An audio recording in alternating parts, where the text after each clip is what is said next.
نشوفوا الخريطه هذيك الوهميه نخرجوا. هاي ديك نديوها. انا عندنا ولا ادوا لكم ديما بالمقابل انا دابا بالمقابل في كاس الاتحاد شمال افريقيا شفنا المنتخب المغربي لابس يعني هذه مخطط لها، هذه مؤامره ومخطط لها وبإعاز من الكيان. حنا مادام المغاربه يعني دايرين ديك الرايه ديالهم، حنا غادي نبقاو غير نساحبوا. الا شوف، انا بغيتهم شي مره يذكروا المغرب ويذكروا الانهزامات ديالهم المتتاليه ضد المملكه المغربيه، وما يذكروش اسم ولا الكلمه ديال المؤامره ولا ديال الكولاسه ولا ديال القجع. هادشي اللي بغيت انا، ما بغيتش شي حاجه اخرى. بارك عليا غير هاد الطلب هذا، الله يحفظكم.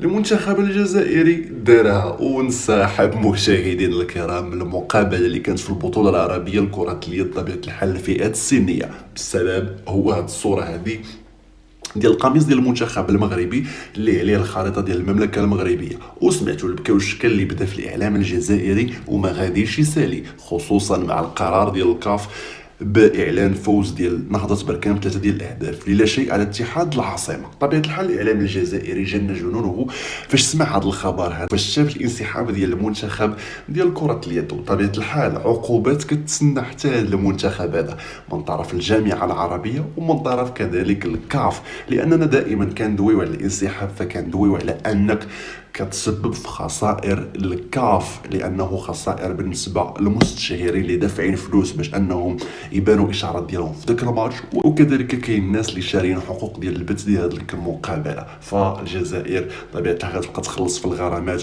وغتبقى تعيش في العقوبات. للاسف يعني هما غارقين وكيزيدوا يغرقوا راسهم. وكما شفتوا الفيديو قال لهم حنا مادام المغاربه يعني دايرين ديك الرايه ديالهم، حنا غادي نبقاو غير نساحبوا.